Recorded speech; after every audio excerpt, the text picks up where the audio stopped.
We are going to start our third budget hearing for the 2025 proposed budget for the city of Harrisburg. As we call the meeting to order, it is 5:39. And Mr. Truesdale, if you could do the roll call.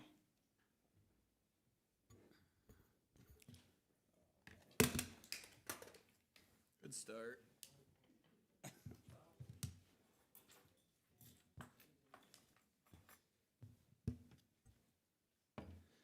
Ms. Daniels, Ms. Davis, Present.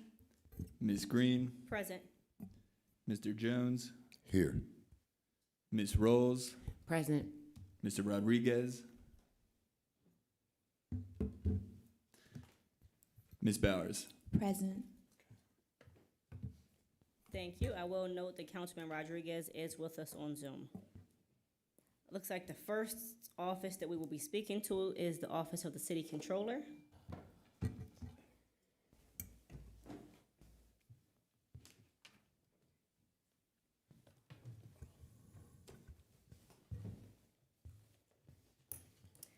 Good evening. If you wouldn't mind introducing yourselves, and then you can go over your PowerPoint presentation, and then we'll open it up for questions. Good evening, City Council. My name is William Limberger. I'm the Deputy City Controller. With me is Mike Thomas, City Auditor, and Charlie DeBrunner, the City Controller, couldn't be here tonight due to a prior commitment.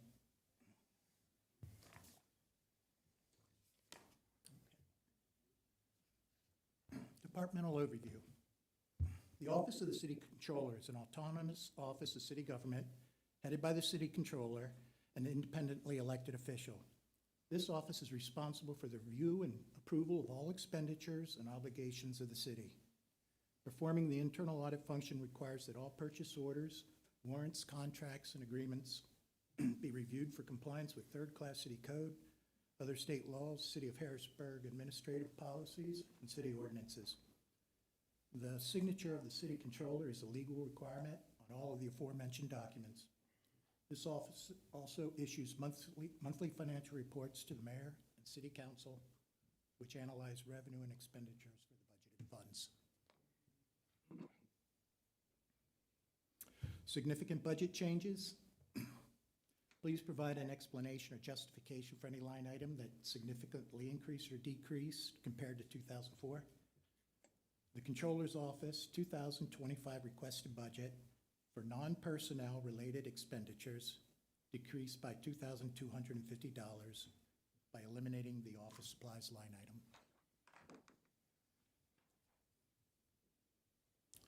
item. Departmental diversity. The Controller's Office has 3 employees, 3 males, white. Vacancies. The Controller's Office does not have any open positions. Grants and special projects. The Controller's Office does not have any grants or special projects. ARPA projects. The Controller's Office does not have any ARPA-funded projects. New positions. The Controller's Office does not have any new positions in the 2025 proposed budget. Year-to-date budgets. Does the current budget proposal for 2025 align with the year-to-date spending totals incurred thus far in '24? Yes, the Controller's Office 2025 proposed budget request aligns closely with 2024 actuals. Are there any instances where current year-to-date spending in 2024 exceeds the corresponding line items for 2025?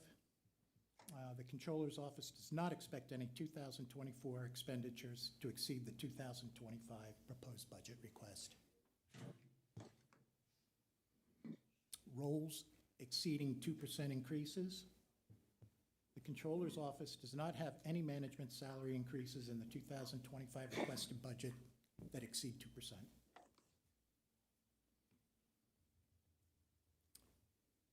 And that's all we have for today. Thank you very much. It's pretty simple. I don't really have many questions about it. I do appreciate the very important work that you all do. I'm going to start with any questions from my colleagues. I'm going to start to my immediate right with Councilwoman Davis. Thank you, Vice President Green. Good evening, Mr. Leniger, and good evening. Good evening. Okay, my question is, how does the projected budget allocation address the long-term financial sustainability, and what measures ensure efficient use of resources across all departments? So you mean citywide, not just pertaining to the controller's office? Pertaining to the city of Harrisburg and That's a good question. I mean, our job as the city controller's office is to ensure the safety of city assets. Our pre-audit function is designed to prevent or help prevent, fraud, waste. We review every single pre-audit, every single check to vendors, payroll checks. We're a signatory on all purchase orders. We sign all contracts. So these are things that we review as a normal part of our daily function. And I would like to think that that process does help the city ensure the safety of its assets. thank you for the answering. That's my only question. Thank you. President Bowers? Thank you for your presentation. I don't have any questions. Thank you. Councilman Rodriguez? Can everyone hear me? Yes. Thank you for your presentation. No questions from me. Thank you. Councilman Jones? No questions. Thank you very much. All right. That's all. Thank you again for your presentation. I don't think any of us have questions, so you can enjoy the rest of your night. Thank you very much. Thank you. Have a good evening. You as well. Thank you. Next, we will be speaking with the Department of Facilities and Special Projects.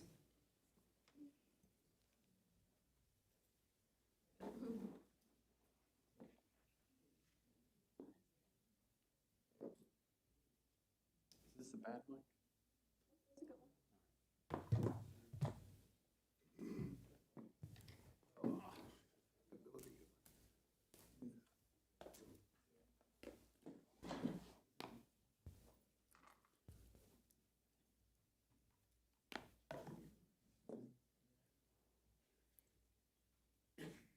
Clicker or something.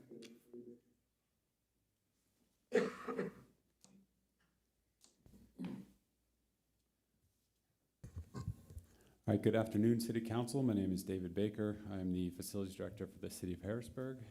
I'd like to present my 2025 proposed budget PowerPoint to you.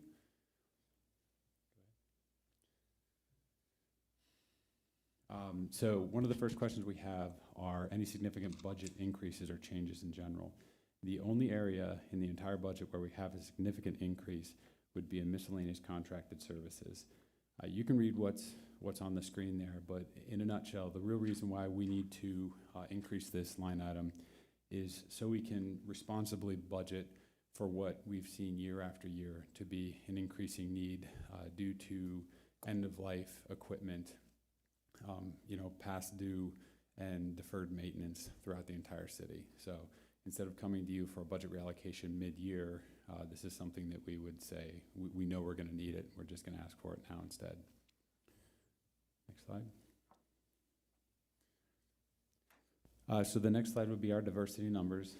As you can see, the percentages in front of you there, we seem to be pretty well-rounded. Not only do we have different racial makeups, men, women, and people from all different areas, but we also have a lot of we have different life experiences in our departments too.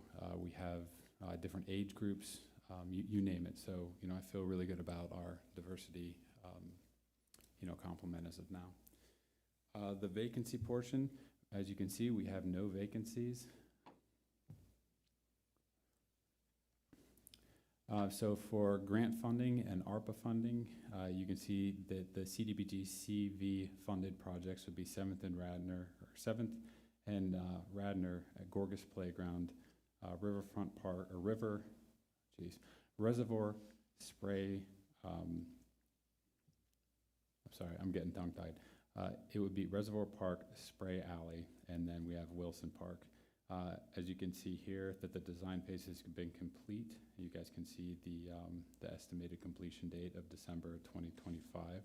The ARPA funded or general funded projects would be the Hall Manor Pool. You can see the costs associated with that. And then the complete mechanical and HVAC replacement in the public safety building. You see our estimated completion date for that, which we are coming very close to, the total cost for that project as well. And then at the very bottom, DCNR and DCED funded projects, which would be Reservoir Park Phase 2. So year-to-date budget, this is another good one we can report that our proposed budget year-to-date for 2024, it's right where it should be. You know, we don't see anything that we shouldn't. And again, the spending won't exceed the proposed 2025 budget. All right, so here are some department highlights, and we have a decent amount of these, but I'll try and go pretty briefly. So as everyone knows here, we had the Broad Street Market tragedy here. Here's some pictures of the tent, how it looks on the inside, some pictures from construction whenever we're putting it up. And then we'll have more on the Broad Street Market tent here in some future slides.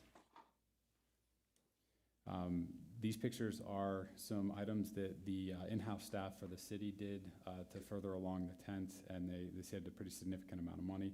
These by no means are all the projects, but these are some of the ones we had pictures for. You can see there's the shed building in the bottom left-hand side. That's a 3-phase, 480-volt transformer room with a ton of electricity. It creates a huge amount of BTUs. And as soon as we put that in, we saw a need for thermostatically controlled exhaust fans. So again, internally, we sourced everything. We have licensed electricians on staff, so you know they took care of this. So now it's a safe area that we can supply power for. You can see the hood vent exhaust ventilation that we had to get the preliminary beginnings for, and then the exhaust ventilation for the sanitary sewer lines in the CMU building as well.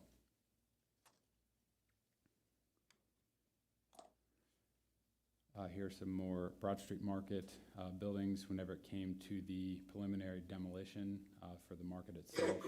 And you can see some of the wall shoring where we actually have a triple layer of brick wall there. But since we took down all the roof supports, you know, we had to do additional wall shoring for that. And you can see the completion date for this project is still estimated to be around May of 2026.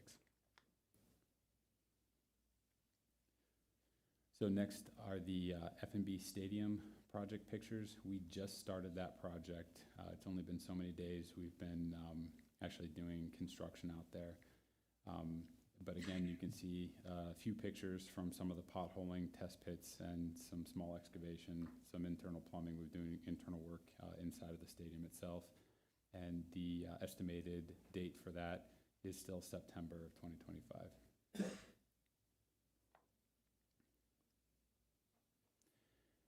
So these next pictures are some pictures from the public safety building. This is 2 projects in one. So in the top portion, you see some HVAC renovation projects, which is part of our mechanical systems and HVAC replacement project. And then there's certain areas in the bottom picture where you see some before pictures of the entryway renovation. And this is all for ADA upgrades, for public safety improvements, more ease of accessibility for everyone. And then, you know, obviously we'll put additional wayfinding signage and everything else the public needs to be able to get to evidence and actually interact with the police officers in more of a forward-facing situation compared to what we currently have. These are some of the newer pictures from that same exact area. So you can see we're relocating our evidence department from the basement garage area up into the first floor where it used to be the old communication center. That's the middle slide with all the shelves.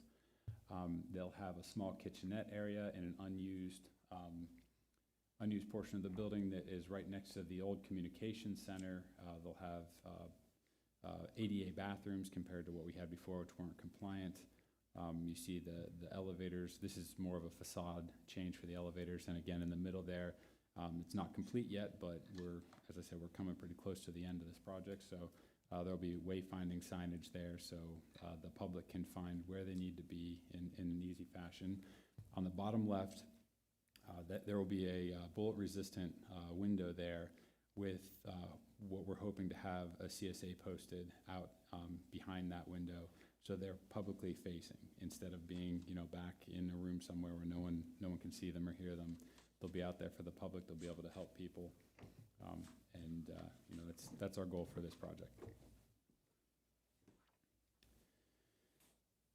So here are some of the major projects that we've completed in 2024, and then below are some of the major projects that we're still working on. A lot of them are really close to being finished, but I'm not going to read them all. Some of the projects that we've done, I can give you a little insight on. So the police substation roof.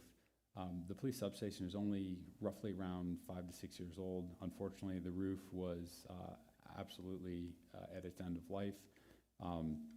We had to have a complete renovation of that roof down to the insulation as far as repairs go. That was completed this year. The Reservoir Park Mansion porch, you can see that on the top right. That has been many, many years in the coming as far as need to be replaced. So that entire porch has been replaced. And then you can see there's multiple different areas where we replaced carpeting, which is, can't tell you how many years overdue. So that's much needed as far as looks and for air quality in both of our buildings here. The total HVAC replacement project you can see in there. At the very bottom, you see the amount of work orders that our 3 facilities maintenance staff have completed so far this year. So just to say it is that they're busy. I mean, they're running every day. We have more work to do than we can get done, but we stay on top of it, and there's a lot of emergency response that they're able to complete. And then every once in a while, we do have some time where we do a lot of cost saving projects, which you'll see here in the future. Down below. No, we're good. It's again, these are projects that are almost complete, but not quite as of yet. Okay, so completed projects for 2024. We can go to the next slide. So some of these projects, these are by no means all of the projects that we've done internally to save money for the city, but here are some of the projects we had pictures of. These are some of the water bottle filling stations that we had. I'll start moving faster. Give me a minute here. All right. So as you can see here from the water bottle filling stations, we got quotes for around $21,000 to install 7 water bottle filling stations in the police station. We did it internally. We had to purchase the water fountain, so that was around $10,000. But it's less than half we've spent doing it ourselves. And to date, we've saved over 8,000 plastic bottles, and they're fairly new being put in. All right, next slide. So in this slide, you can see Fire Station 1. They had a rather massive clog in a grease trap. Luckily, our department knows all the nooks and crannies, all the underground grease traps, the direction of piping. We were able to run a sea snake down into the sewer line. We jetted it. We pulled a suction on the tube itself, and then we were able to repair the damaged area, and they're back up and running. These are the kinds of things, again, we got a quote for a plumber to come out and do it, and it was around $2,500. Again, it's not even just the cost, it's also the time that we save the fire department from not being open. Because something like this, they couldn't use any facilities, they couldn't use their sinks, so they really couldn't be in the fire station. So when we get things like this in the fire station, no heat calls, hot water leaking, any clogs, it's a priority for us no matter what time of day, because their union mandates, they must have hot water, they must have water, there's certain things. So to keep that station open, we make sure we prioritize this stuff. Below, there's a day tank. It's a diesel tank for the generator. It sits above ground. Something as simple as a $100 part, it's a $1,500 cost, but again, it's a life safety issue. We were able to address it as soon as the problem came up instead of scheduling something getting, contractors in for quotes, you name it, so.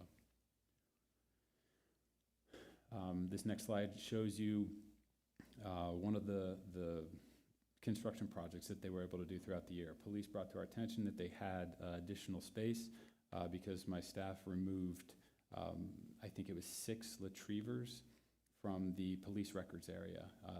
We actually came to you guys to get permission to throw them away. There was no cost associated to the city. I don't have that in here. We've had other departments years and years past, they've actually paid to have these things removed, and it's a pretty substantial amount they pay because of the manpower involved in removing them. After we removed all these retrievers, they did an amazing job with the floor because it wasn't taken care of for probably over 20 years. Then they started framing, running electrical and everything else necessary, doing new load balancing up in the ceiling. They added 2 additional office spaces for the police in this formerly unused space. And again, you can see the $20,500 quote to do this job. We did it for $6,200.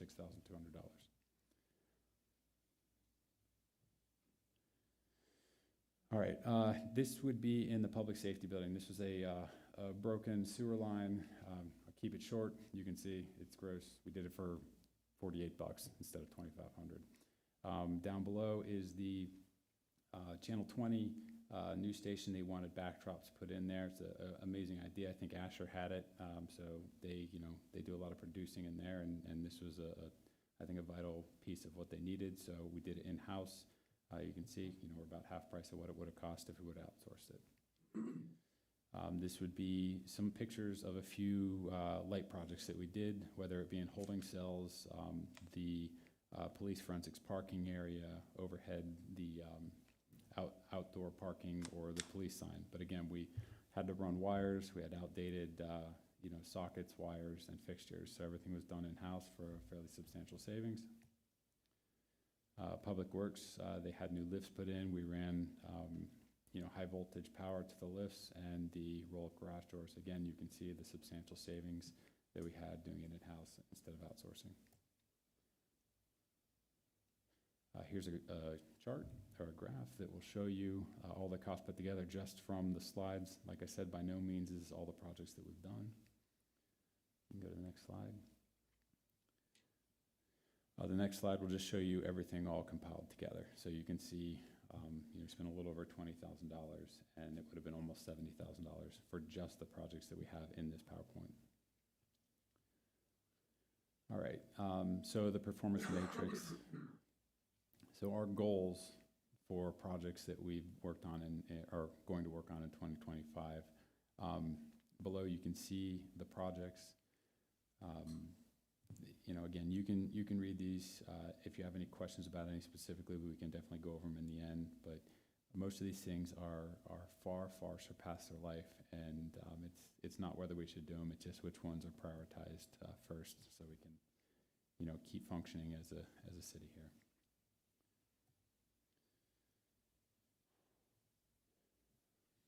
All right, that's it. Do you have any questions for me? Thank you very much. I'm going to open it to my colleagues for questions first. I'm going to start to my right here with Councilwoman Daniels. Do you have any questions? Thank you. Councilwoman Davis? Thank you, Vice President Green. Thank you for the clear PowerPoint and the overview of all the projects and everything. No questions. Thank you. Thank you very much. President Bowers, any questions? Yes, thank you. I just have 2 questions. My first is related to the pool renovation.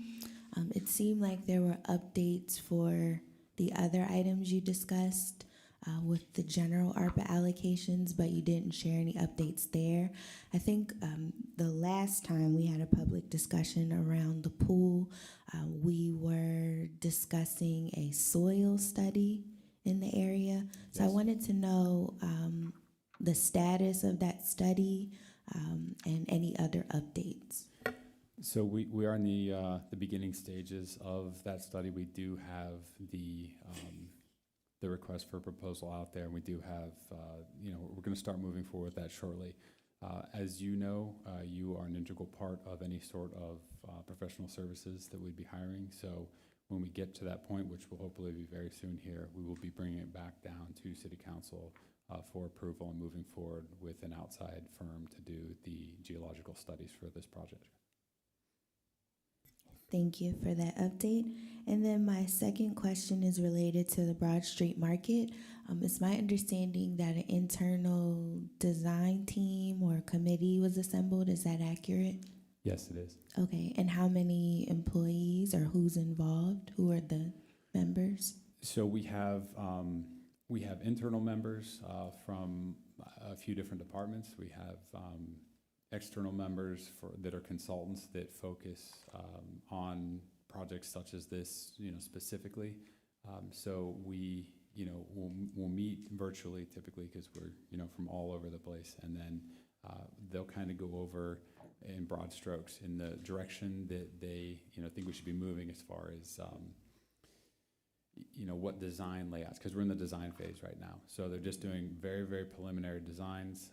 We met with the mayor today about some initial preliminary designs and got her take and direction on those designs themselves. And it's a regular meeting that we'll be having, and hopefully, since one of the representatives on there is a member of City Council's office, that information is being reiterated to City Council. It is. I just wanted to ensure that members of the public and residents were aware that this team had been assembled. How many meetings have you had? I believe to date we've had 3 meetings so far. Okay, I don't have any other questions. Thank you. Sure. Thank you very much. Councilwoman Rawls? Thank you very much, Vice President Green. I have a few questions, but just to follow up on President Bowers' question, thank you for being here tonight. Good evening. Sorry, let me start with that, Director Baker. Is it allowed, I don't know, maybe legal has to say, for it to be posted that we have an internal group as members from different places in our that are with the Broad Street Market, and like who's on that group, that it's a focus group on the design, and like who the members are? Is that allowed to be posted online just so the public knows what's happening? We have to look at the specifics. Okay, thank you. Just to keep everybody abreast of what's happening, keep them updated. My question was about the 30% or 20 to 30% of disadvantaged businesses or women-owned businesses that are participating in the Senators Field. Is there any information on how many, or has that goal been met yet, or where is it at? And if there is any information, would it be able to be emailed to council just to see where we're at? I can check into the information, and if we have any sort of updates on that, I can make sure that it's emailed to all of council. Okay, thank you, yes. And then my other thing was I just wanted to say thank you for showing us what was being outsourced and in-house. I really enjoyed seeing that because I know we have a lot of individuals within our city here, or I shouldn't say in our city, but here at City Hall who are employed by the city who are able to do these jobs. So I definitely want to see that continue where we're doing more things in-house than outsourced. So thank you for showing us that. That's it for me. Thank you very much. Councilman Rodriguez, any questions? Thank you, Madam Vice President. Thank you, Director Baker, for joining us this evening. I did have questions geared around the pool that Madam President had already asked, but I did want to kind of touch on what Councilwoman Rawls was just speaking about as far as seeing what's outsourced and seeing what's done in-house. I think it makes a really, really ideal and substantial difference in when we look at the numbers and we see the savings for the city. And I think we even have a greater opportunity here with Public Works coming down the pipe, where Director West had showed me some great ideas where we could do more in-house demo and save the city, as opposed to always outsourcing. So if we can do it, homegrown from the team, I think it's the best way, and it just, saves the city a lot of money down the pipe. But that's all I have. Thank you. Thank you very much. Councilman Jones? Yes, thank you. Good evening. Same sentiments, man. Keep saving us money. You're going places, kid. The other thing is, I do want to see that information. This is one of the things with F&B Stadium, just making sure they staying true to what they put on paper. So you can please let us know if you can get that information over to us and see, to make sure that we're getting that involvement that was in their language, just again, because I said, did they get the drawings done yet, or? For the F&B Field project? Yeah, we're actually we started construction a few days ago, Okay. so we're Yeah. moving right along. All right, just try to keep us updated in that area, and I have no further questions. Thank you very much. I don't really have many questions or any at this point. The couple I had were asked. I will ask that you do get us copies of the things that are the things that's design phases have been completed. If we can get copies of those designs. I know looking at the grants project, looks like there are several of them that you said the design phase is complete and the equipment is ordered. If we could get a copy of those designs, I think it would be great. No problem, can do that. All right. Any other questions or comments? Seeing none, thank you very much for your presentation tonight and for all the work your department does for the city. Thank you. Moving right along, our next department will be the Bureau of City Services or Public Works.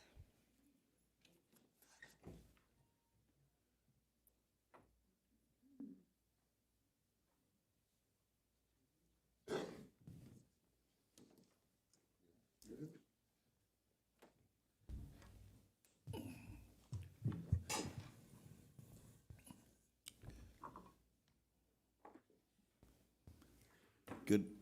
Ready? Sanitation. Good evening, ladies and gentlemen. If you could just introduce yourselves, give an overview of your department, and then the floor is yours to present how you please. Thank you. Good evening, Madam President Bowers, Vice President Green, and council members. My name is Dave West. I'm Director of Public Works for the City of Harrisburg. To my left is Joanne Gray, and to my further left is Austin Griffin. He's the Deputy Director of Public Works, and Joanne Gray is our confidential secretary. We will go into the PowerPoint, and any questions asked after the PowerPoint, we have the entire administration, which is the heads of each department, to answer questions in detail if asked. We're all here to answer anything that that's asked of us. So we will start with the Department of Sanitation, the department overview. The City of Harrisburg Sanitation Department is responsible for the removal of all trash and recycling throughout the City of Harrisburg and boroughs of Stilton, Pembroke, and Paxton. Significant budget changes. There were quite a few. Increases, we'll go down to increases. Overtime was increased $79,260. This is a 4-1 number, so I would refer to finance if there's any questions on that. Non-uniform pension plan B was increased $196,000 and $196,021.32. This is also a 4-1 item that finance would need to clarify on. Legal was increased $12,500. The legal department has things for our department, and they make requests for this budget amount, so we would refer to them on this one as well. Power and street lights was increased $64,500. This was based off of 2024 amounts and increases that will be coming in 25. Sewer maintenance charges were increased $13,000. This was also based on 2024 amounts, and increases for next year were incorporated in that number. Disposal was increased $454,000. This was also based on 2024 amounts and increases due to the increase in the contract that we have with Laxwama. Recycling disposal was increased $41,500, also based on 2024 amounts and projections for 2025. Stop loss premium was increased $115,541.48. Finance and HR can update you if you have any questions on that as well. The decreases are as medical, $174,000 $483. Again, refer to finance for that one. Lost time and medical, $23,550. Again, the finance department can clarify on that. Composting disposal, $19,000 was removed. Property and crime premium, $88,617 were removed. Departmental diversity. The numbers you see in the yellow box are a combination of the sanitation and highway departments. The breakdown for sanitation is as follows. There's 58 total employees, one Caucasian male, 38 African American males, 10 Hispanic males, 4 Caucasian females, 4 African American females, and 1 Hispanic female. The bilingual complement would be 11. The department currently does not have any vacancies. There are no grants or special projects. ARPA projects. Provide an update of ongoing ARPA-funded projects. $1 million of ARPA funding has been appropriated for trash bill assistance. Please refer to the Law Bureau and Finance Department for clarification. There are no new positions in the department. Year-to-date budgets. Does the current budget proposal for 2025 align with the year-to-date spending total incurred thus far in 2024? Yes, our current spend does align. Are there any instances where current YTD spending in 2024 significantly exceeds the proposed budget line items for 2025? There are no instances. There are no roles exceeding the 2% increase in the department. We'll move to departmental highlights. Please explain 2024 goals and progress made. Our 2024 goals were to cut down on incidents within the department and provide efficient service to all customers. Efficient service has been provided all year with the department running fully staffed. We have reduced incidents within the department, but will always have room to improve on this. Incidents were cut by 25% due to specific safety training. We will now move to the 2025 goals, which are training for all current and new employees. We would like to cut down on incidents within the department and provide efficient service to all customers, residential and commercial. We also want to promote a positive work environment to increase employee productivity. The performance metrics. Are there any examples or specific metrics, benchmarks departments use to evaluate the success of their goals in 2025? Tracking the types of incidents in the department and finding solutions for any trending incidents throughout the year is one metric that we use. Our department tracks the tons of trash and recycling on a daily basis with the weight slips generated at the incinerator as well. If we could move to highway next.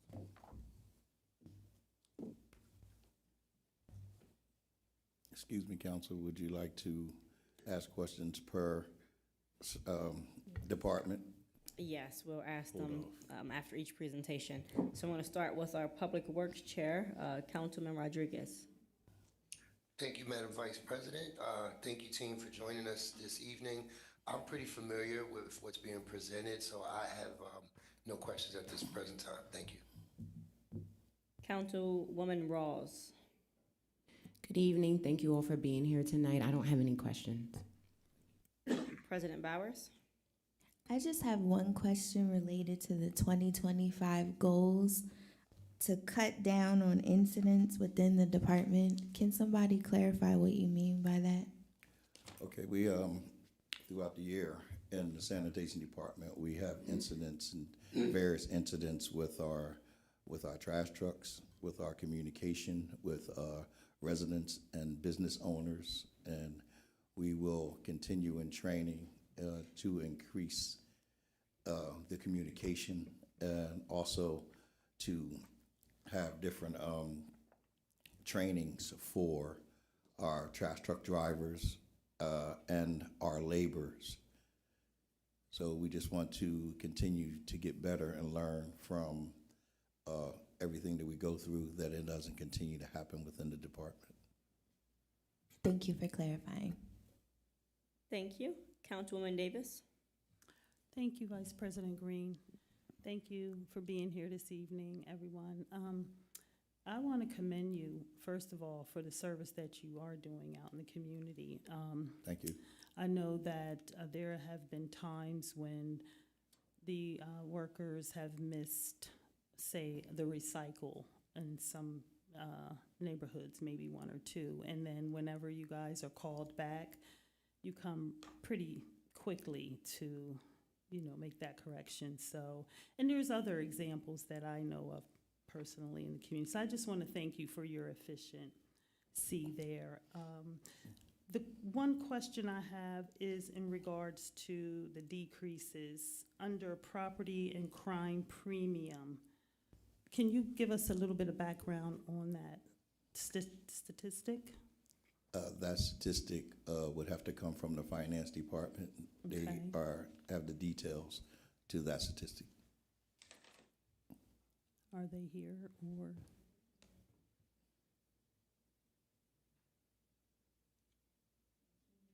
Brian, I'll say again. He's on his way up.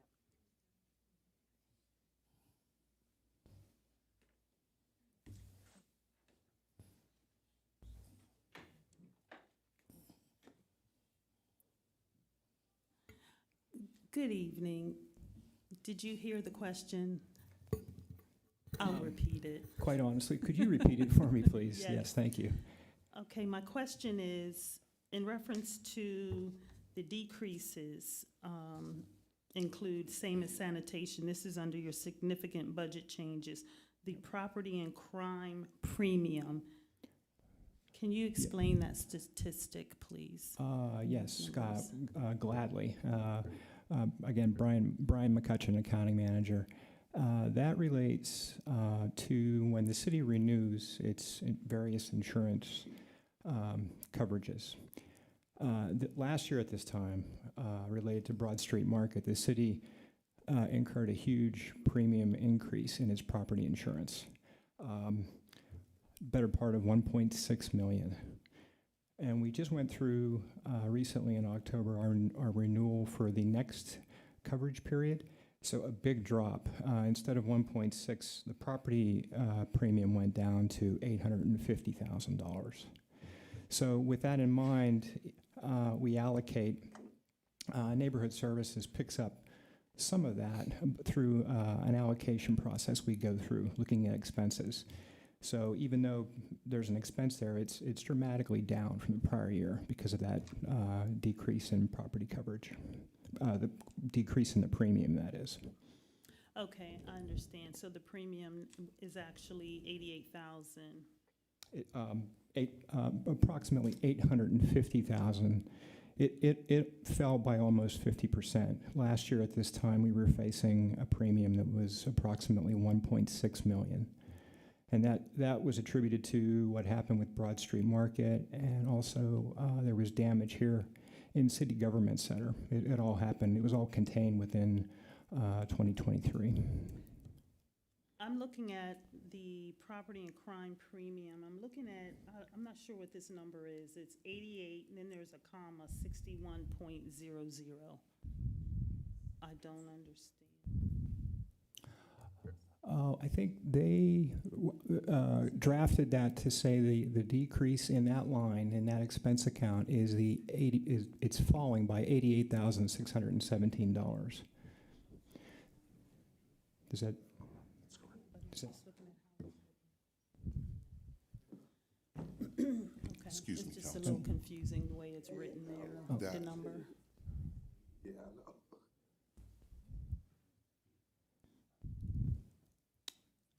Okay, thank Do you. you understand? I don't have any further questions. Okay. Okay. Thank you. Yes, you're welcome. Councilwoman Daniels, any questions? Thank you very much. Any other questions before we move on to highway? I don't have any questions. Oh, sorry, because I started, and then Councilman Jones, any questions? All right, we're ready for highway. Alrighty. We'll move on to our highway department within the Public Works. So the department overview for the highway department. The highway department is responsible for snow removal, paving, street maintenance, bulk and blight collection, leaf collection, and in-house demolitions, and other various emergency response situations that may be needed throughout the city of Harrisburg. The significant budget changes will be the same as we just went over for the sanitation department. The numbers you see in the yellow box are a combination of sanitation and highway departments. The breakdown for highway is as follows. There's 14 total, 5 Caucasian males, 8 African American males, and 1 Caucasian female. There are no vacancies within the highway department. Grants and special projects. Provide an update on any grants or special projects in progress within the department. The highway department uses state liquid fuels funds to purchase an asphalt roller this year. Special projects for 2024, paving projects, and these projects will also be highlighted in the slide of our highlights. Tornado cleanup and a blight cleanup.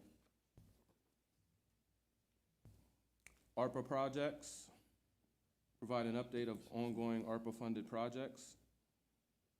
The department received $500,000 to purchase equipment. An excavator and 2 high lifts were purchased for demolition. New positions. Are there any new positions added to any departments for 2025? The highway department has added 1 position in the demolition department for a demolition specialist.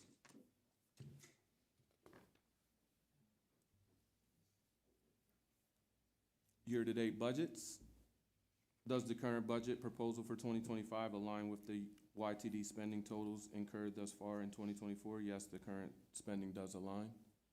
And are there any instances where the current YTD spending in 2024 significantly exceeds the proposed budgeted line items for 2025? There are no instances.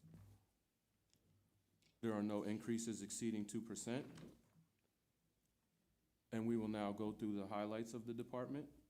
Please explain the 2024 goals and progress made. One of our goals was pave more streets than 2023. In 2023, we paved 21 streets. In 2024, we paved 34 streets in-house. In-house demolitions, in 2023, we did 14. In 2024, we did 17. Leaf and yard waste collection, we had a successful season collecting 136.97 tons of woody waste and leaf debris. We wanted to have a new approach on communication, so we made sure residents were provided direct phone numbers to get in contact with managers as needed. We wanted to continue to address emergencies, which we were called out on a tornado, and we removed a total of 998 tons of tree debris, a total of 2,463 hours across all public works departments, highway, park maintenance, traffic and engineering, and sanitation. We responded to a house fire emergency demolition at 205 and 207 North 15th Street. And we also responded to we had to secure a partial house collapse that occurred at 326 South 14th Street. And we also wanted to continue to take pride in our work. We will now move to our 2025 goals, which is to continue to streamline the paving and make it more efficient. Paving goal is always to maintain or exceed the previous year's total. We want to implement a new rotating demolition plan as well. Train new employees and cross-train the whole highway department with all equipment.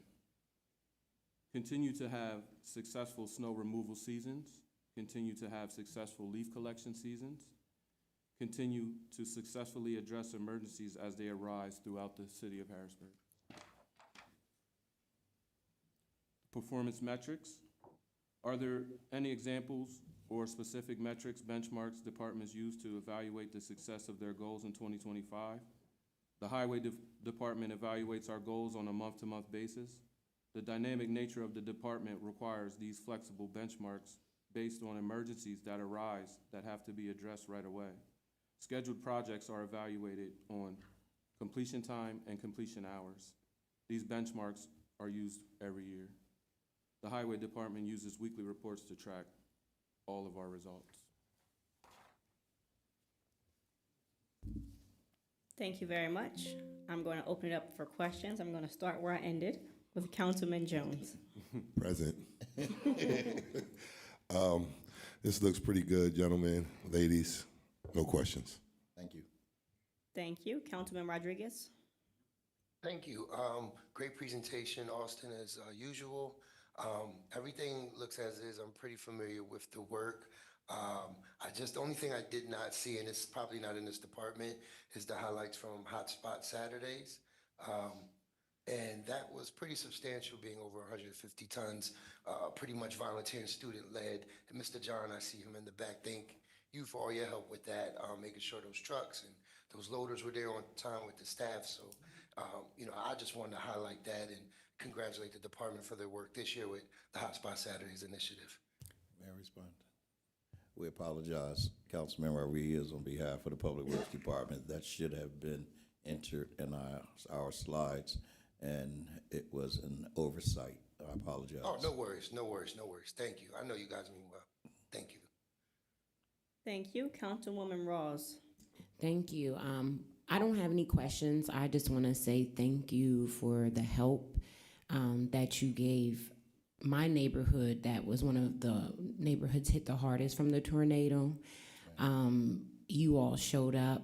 You didn't ask any questions. The only question you asked is how much can I help and where else can I help? And I just really appreciate that, and that you helped Bellevue Park out, because they really were hit the hardest with the tornado. So just thank you. Great presentation. I don't have any questions. Just thanks. Thank you. If I may, I'll concur with her sentiments. I reached out to you guys for some constituent service, and you definitely answered the call and got out to see those the people that were in need. So I appreciate that as well, and I'm sure that the community does. So thanks. Thank you. Thank you. President Bowers. Thank you. I have a question related to paving. I believe that's Mr. Watson.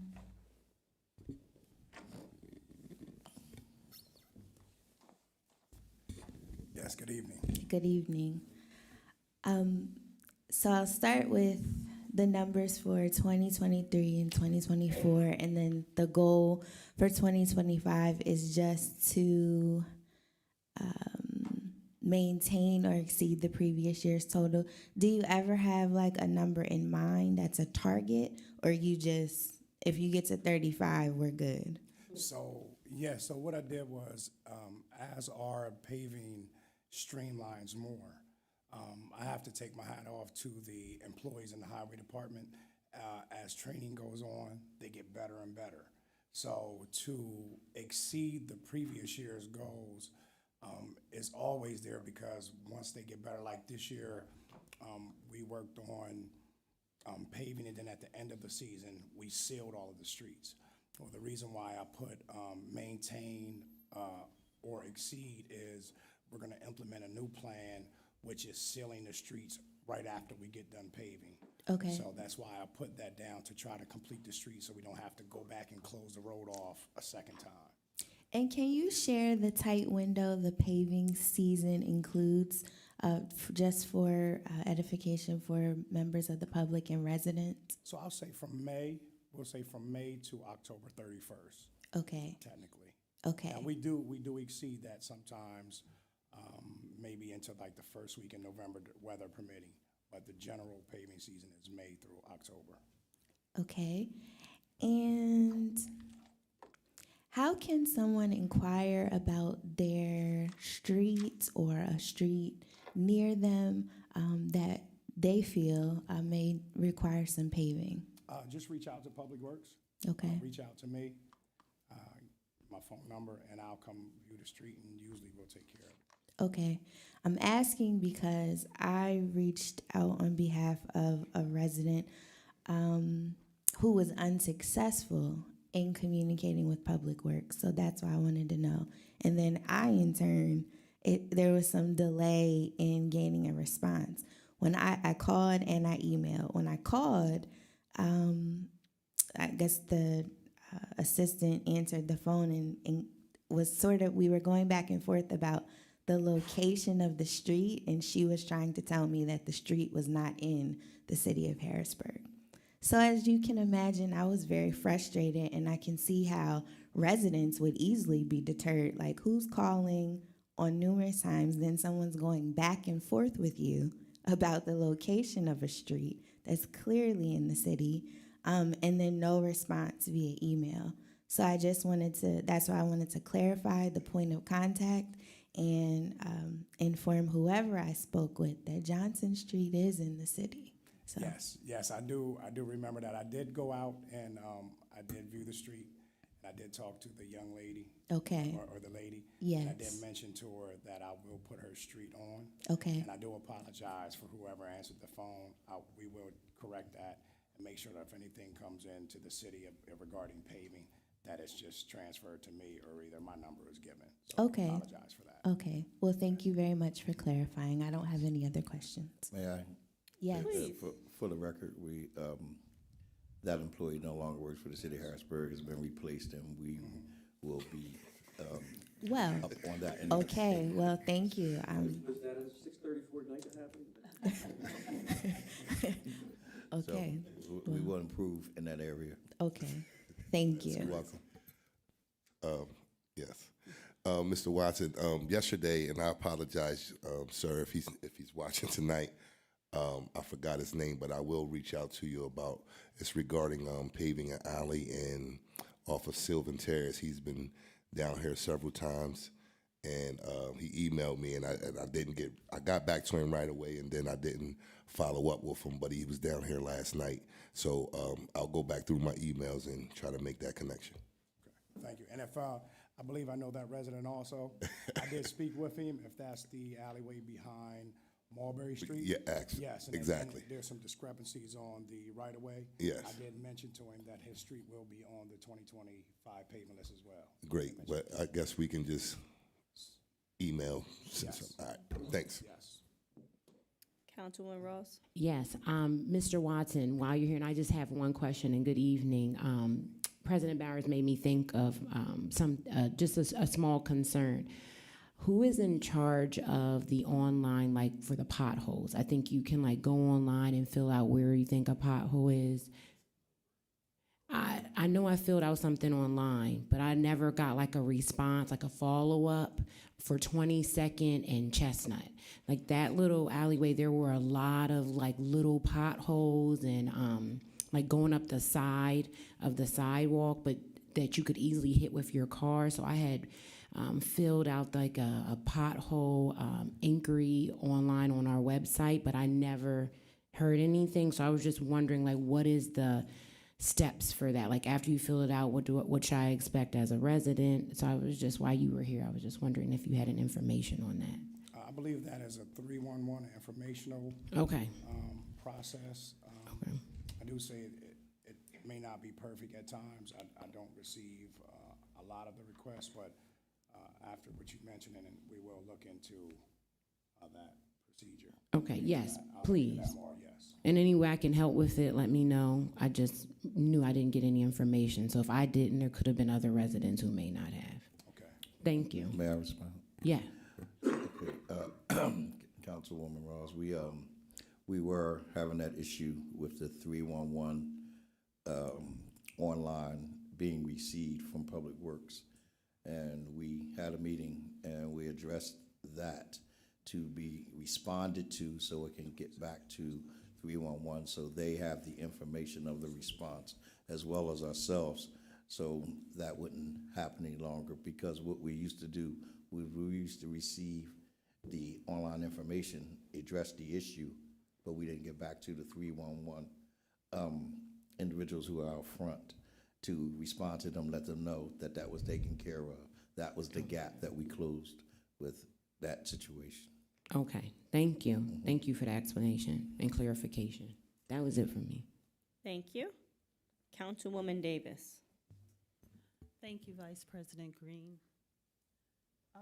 Congratulations. You know, I was out in Bellevue Park when the tornado hit, and I was very impressed. 998 tons of tree debris. I didn't think you had the equipment or the manpower to handle cleaning up all of that, but you did. Outstanding. That's all I can say, because these trees were huge, huge, huge, Yes, they huge, were. huge trees.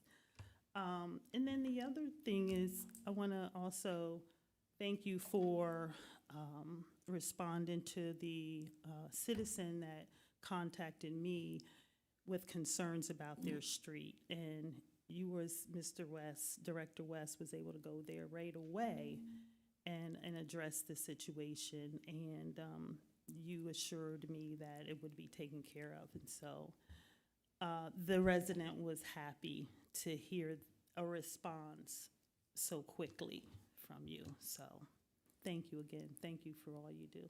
Thank you. Thank you. Councilwoman Daniels. Thank you. Thank you very much. But since we're on paving, I do, I do have a question from a resident about an alley behind Duke Street. I know they did speak with Mr. Griffin about it. They just wanted to know if that list will be on the 2025 repaving list, and just kind of an update on the timeline on that.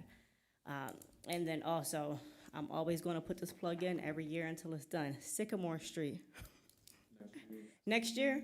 Sycamore Street is on one of our capital projects for All right. 25.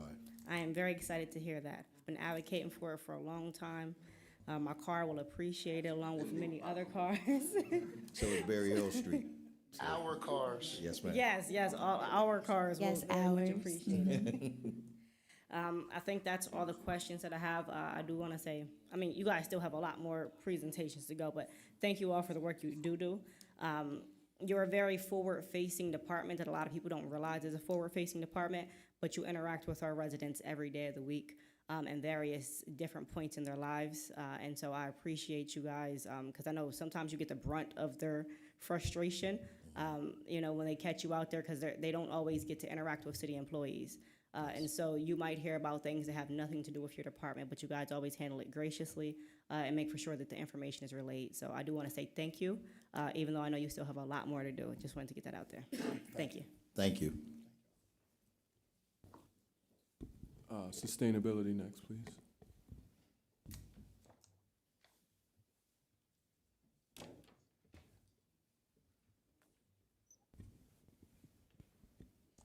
So the department overview for sustainability. The sustainability at the City of Harrisburg is dedicated to fostering environmental stewardship, resilience, and equitable development throughout the community. Our goal is to create a sustainable city that meets the needs of current generations without compromising the ability of future generations to meet their own needs. To achieve this, we implement initiatives focused on reducing greenhouse gas emissions, promoting renewable energy, enhancing resource efficiency, fostering sustainable transportation, and engaging in community education and outreach. So, through collaborative efforts with stakeholders, residents, and businesses, we aim to build a thriving, resilient, and equitable city for all. Significant budget changes, the increases to, which this is in the host fee. The increases are a Broad Street fire loss restore of $500,000. The decreases are miscellaneous contracted services of $152,123. Miscellaneous supplies and expenses at $12,000. Most of these are related to facilities projects. The diversity in the department is 1 Caucasian female. The department has no vacancies.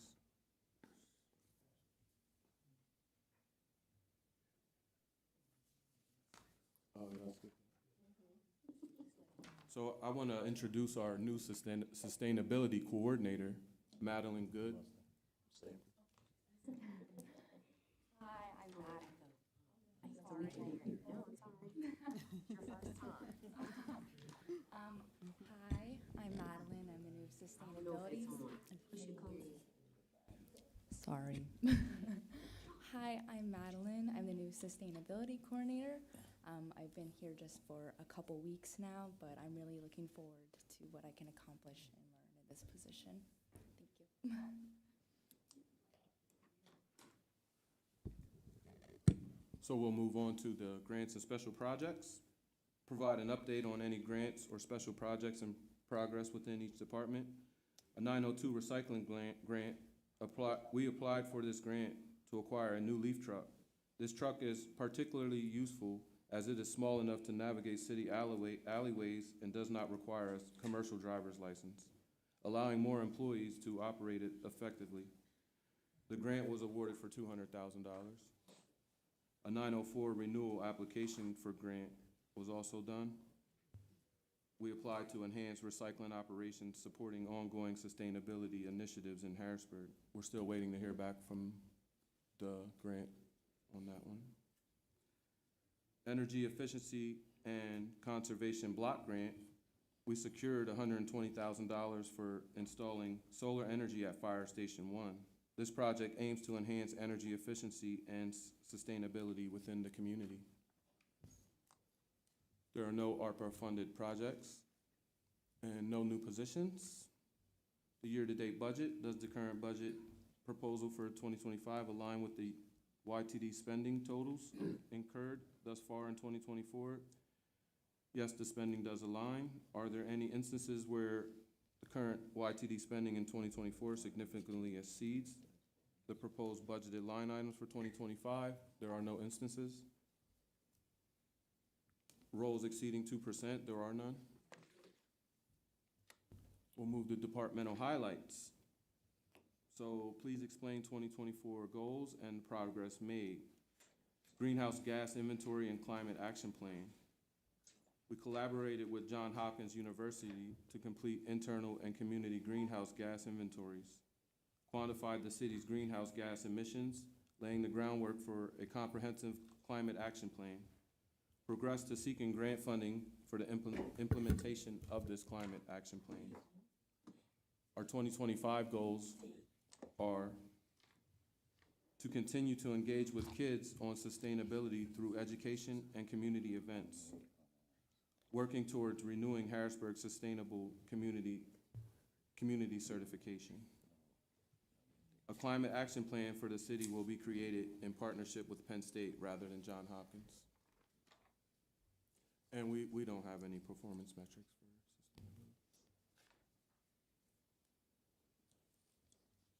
sustainability. Thank you very much. I don't have any questions at the moment. I'm going to open it up to questions from my colleagues. I'll start to my right with Councilwoman Daniels. Councilwoman Davis. No questions. President Bowers. I don't have any questions, thank you. Councilwoman Rawls. I just want to say welcome, Ms. Good. I look forward to working with you and what you bring to the city. Sustainability is a big thing for me, especially with the solar energy and with our kids in the school district understanding it more. So I look forward to working with you and seeing all the great things you bring to the city, but I don't have any questions. Thank you very much. Councilman Rodriguez. Thank you, Madam Vice President.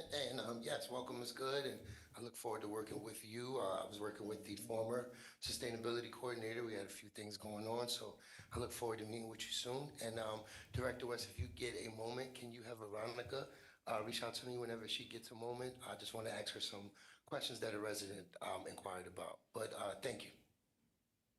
Yes, sir, she's here. Thank you very much. Councilman Jones. Thank you. No questions. Thank you. I just have one question. We used to have a recycling app. Do we still use that recycling app? It told residents like what days of the week the recycling could be picked up, what was recyclable and what wasn't, where they can take their glass to be recycled since we no longer accept it in our bins. I forget That's the still, name of it. it's on the website. Yes, Okay. it's currently on the website. and we continue to update it.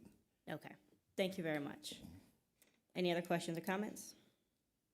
Seeing none, thank you. Nice meeting you and look forward to working with you.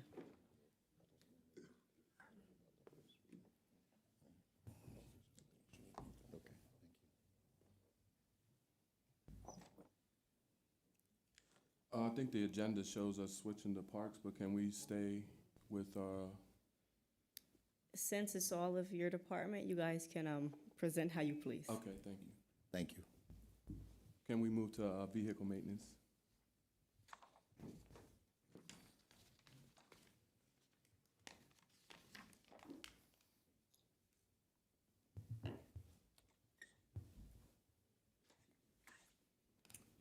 The departmental overview for the Vehicle Maintenance Center. The Vehicle Maintenance Center is responsible for the service of the entire fleet of vehicles for the city of Harrisburg, which consists of 416 vehicles and equipment. Significant budget changes. The increases are as follows. Other rentals was moved up to 100,000. Motor fuels and lube was moved up 100,000. Vehicle parts and supplies were moved up 100,000. And equipment vehicle line item was moved up 15,000. And there were no decreases. The diversity. I do have a question on some of those. The other rentals, why was it moved up? Like, are we increasing our rentals? Are we renting new things? Yes, we Are these vehicles, are they the machine? Good evening. Good evening. Yes, I'm Brian Schmiedel. I'm a VMC fleet manager. And yes, the increase is for more vehicles added to the fleet through enterprise. Okay. That's the only question I had about that. The diversity for the department. We have 5 Caucasian males, 1 Caucasian female, and 2 Hispanic males. The 2 Hispanic males are bilingual. Vacancies. How many vacancies exist in each department? The department currently has 1 vacancy, an auto mechanic 1. We do have a candidate currently in the hiring process for this vacancy. There are no grants or special projects. There are no ARPA-funded projects. And there are no new positions. Our 2025 YTD does align, and there are no instances where our YTD spending in 2024 significantly exceeds the proposed budgeted line items for 2025. There are no roles exceeding 2% increase. And we'll move to the highlights. Our 2024 goals were to eliminate vendor use as much as possible and increase in-house work up to 100% if possible. Our 2022 spend on vehicular equipment, which is the line item we pay vendors for services done that are not in-house, was $249,962, whereas in 2023, the city spent $222,264, and now in 2024, the city has only spent $99,676. We're moving towards our goal.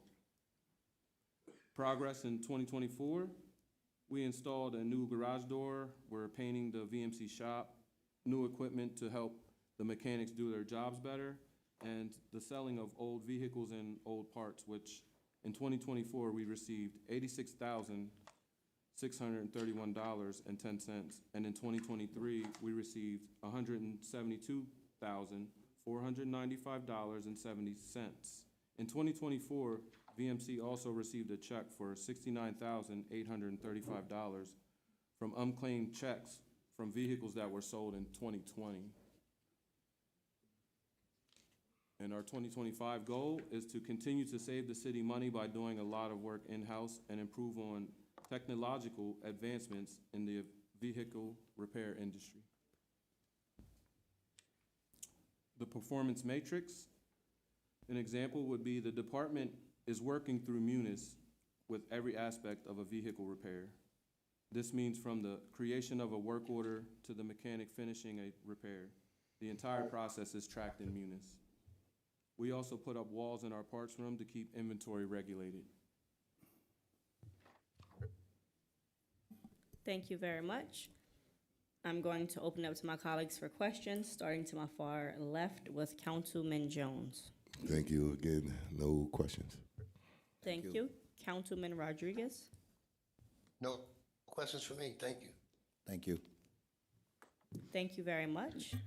Councilwoman Rawls. No questions from me. Thank you for being here tonight. Thank you. Thank you. Thank you. President Bowers. Just had one question. If you could please share the job description for the auto mechanic one, I'd appreciate it. Thank you. Thank you. Yeah, the job description for Auto Mechanic 1, it's a basic, you have to have a state inspection emissions license for the Auto Mechanic 1. It's a light-duty job. It's not on the heavy-duty trucks. It's more like police cars and anything under like 9,000 pounds.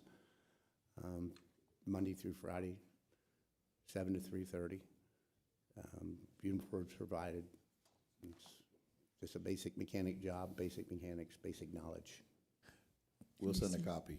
I can send you a copy if you'd like. Okay. No, thank you. Thank you very much.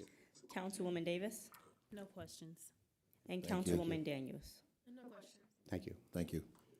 Thank you very much. Any other questions or comments? Seeing none, thank you very much for being here tonight. Thank you. To the next part of your department. Can we move to traffic now, please? Can't get that road running.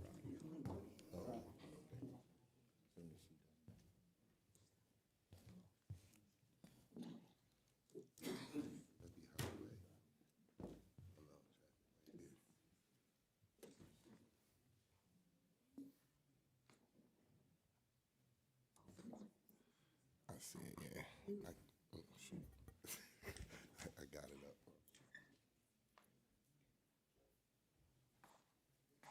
So the department overview for the traffic department is as follows. The traffic department is responsible for 96 intersections, over 6,000 streetlights, over 100,000 street signs, and road closures for all events within the city of Harrisburg.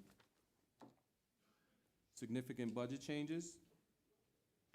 An increase to the equipment vehicles line of $300,000 in 2025 from zero in 2024 to accommodate the purchase of a digger derrick truck. Equipment other line increased by $137,000 in 2025 to purchase a bucket truck. And the decreases of other rentals from $25,000 in 2024 to $50 in 2025 is a typo. Yeah, excuse me. That is a typo, and it will be corrected and sent to council as a amended typo correction. The number should state $50,000. I was gonna ask. Yes.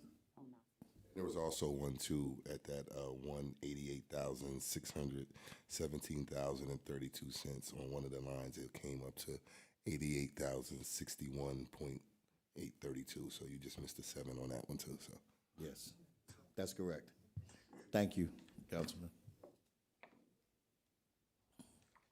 And the other decrease from operations equipment from $120,000 in 2024 to zero in 2025.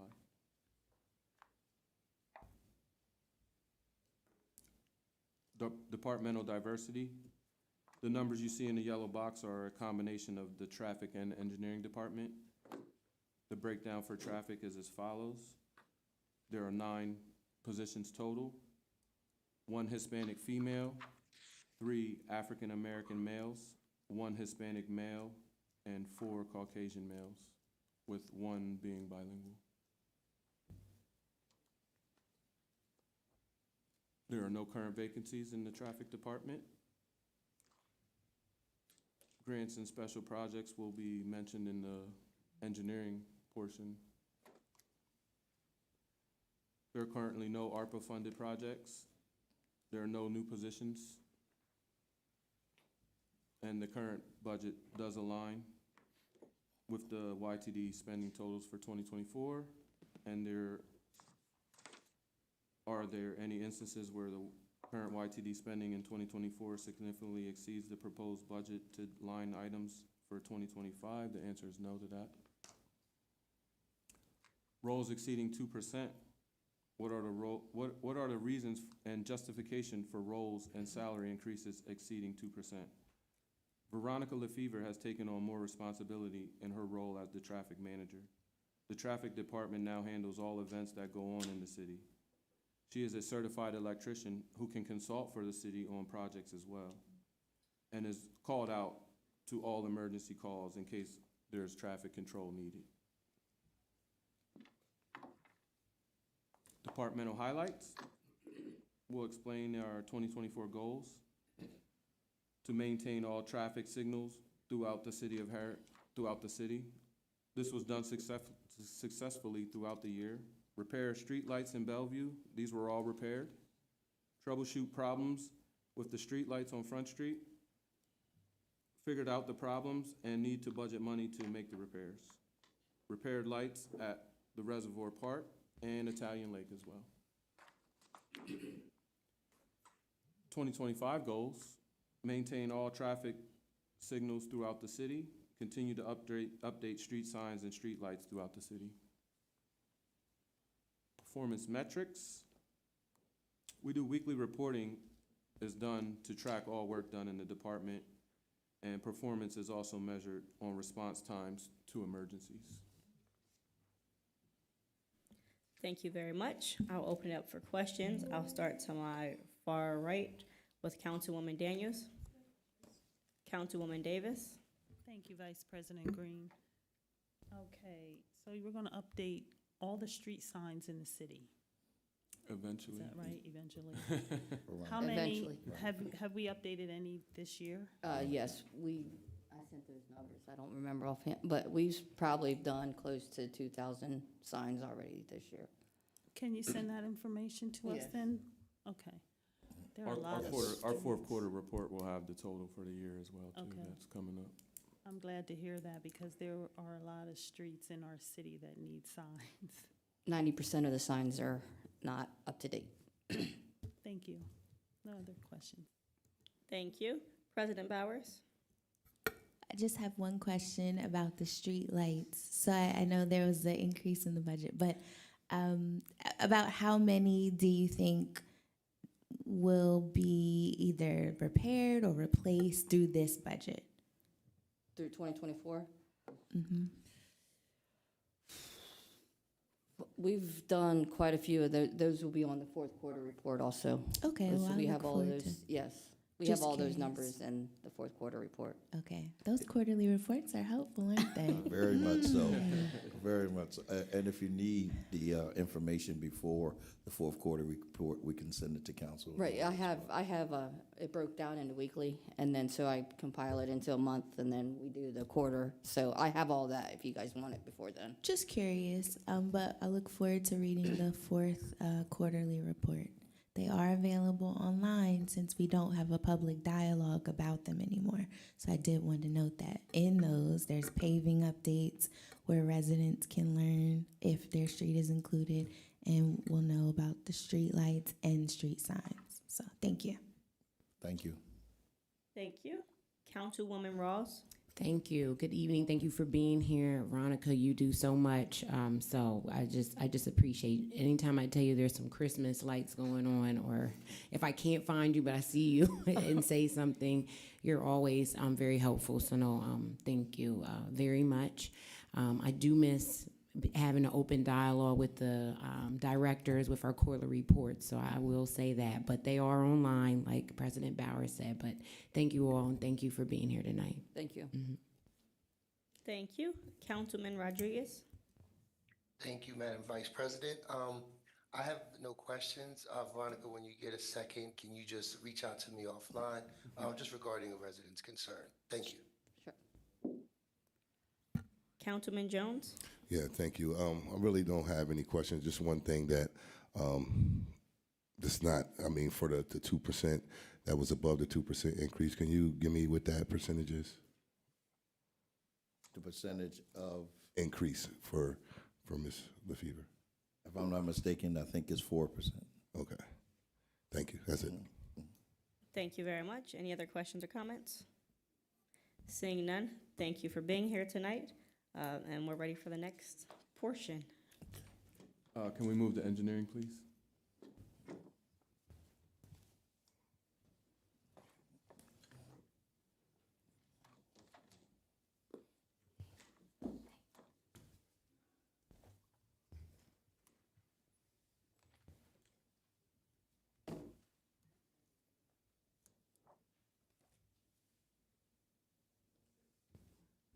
One second while I pull up and find engineering here.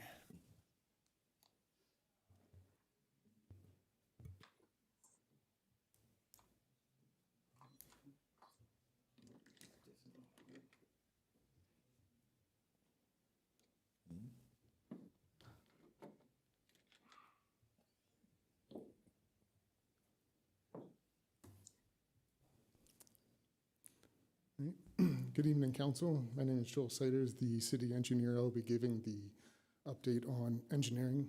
The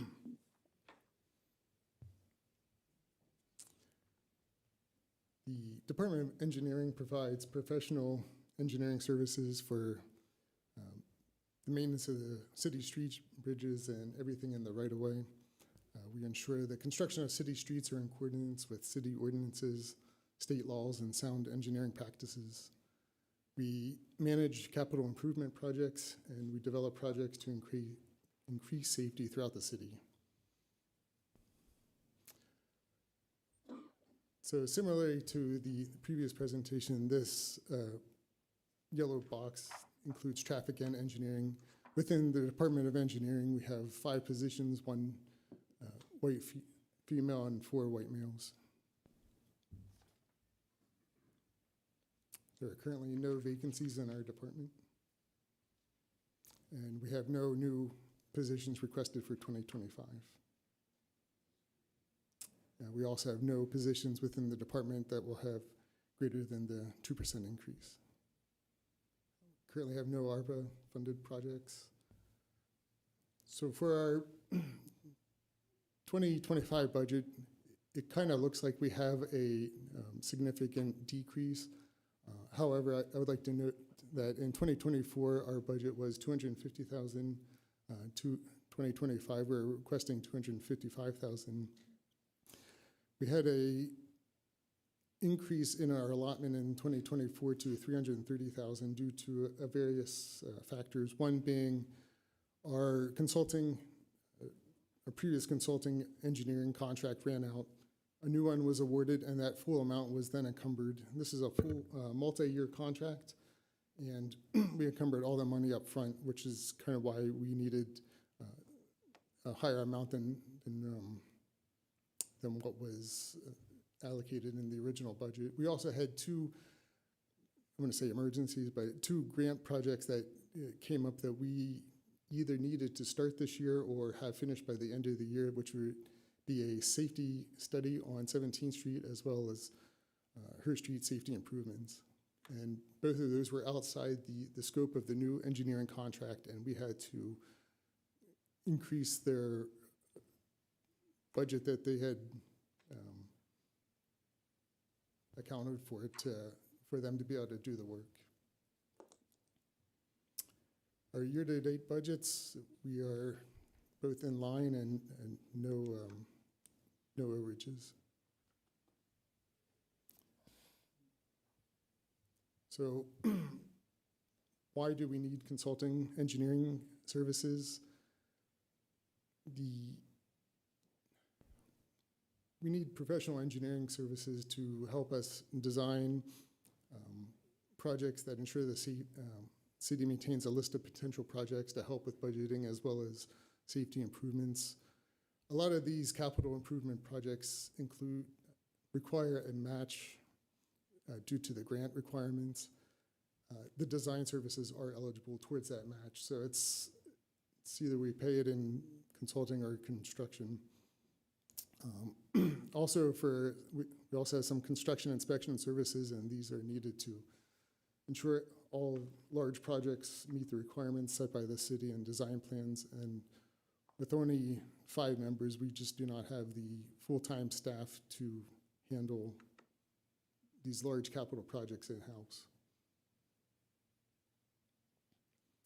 And part of 2024 goals, I came in early summer, and there's just a backlog of project in the engineering department, and it was my goal to really push these through so we can really start to move forward with the new projects. And I'd like to go through a couple of those. One was our Public Works Dome up at the Public Works facility. This is a new dome to house garbage trucks, as you can see a few construction photos. Capitol Gateway was a PennDOT-led project. We are still involved in it, and it is safety improvements from Front Street to 2nd Street along Forster Street, and it's set to be completed in the spring of 2025. Chestnut Street is a DCED grant project that was awarded and bid this year and will set to begin in the spring of 2025. And just a few other miscellaneous updates. State Street, we are currently working in the closeout phase of that project and working on a settlement agreement with the contractor to pay him for work done.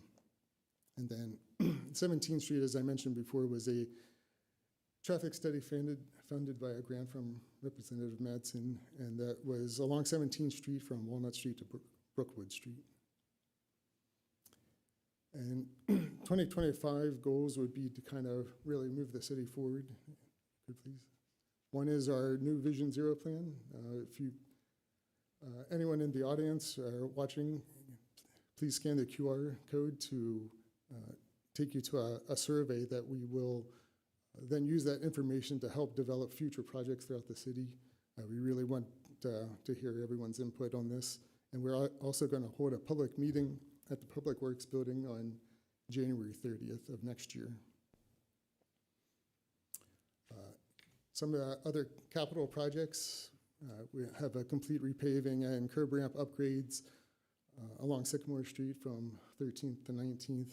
We chose this street as it housed Fuse Elementary, and we really want to increase the safety of the school children with the curb ramp upgrades and better marked crosswalks.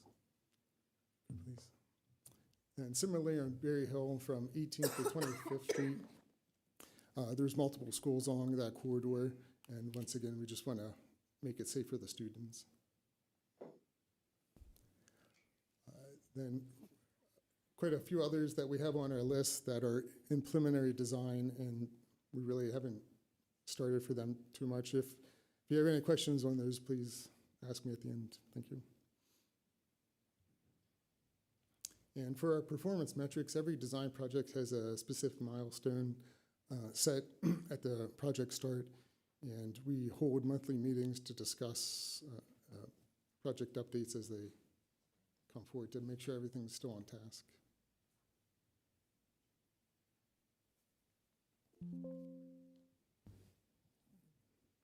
Thank you very much. I'm going to start with questions. I'm going to try it again this time. Was Councilman Rodriguez the Public Works Chair? No questions for me, thank you. Councilwoman Rawls? Thank you. Good evening, Mr. Sliders. Thank you for being here. My question, I think Mr. Sokolsky may have to come to the mic. It's just about the a project I didn't see in the budget for engineering that dealt with the Civil War Museum.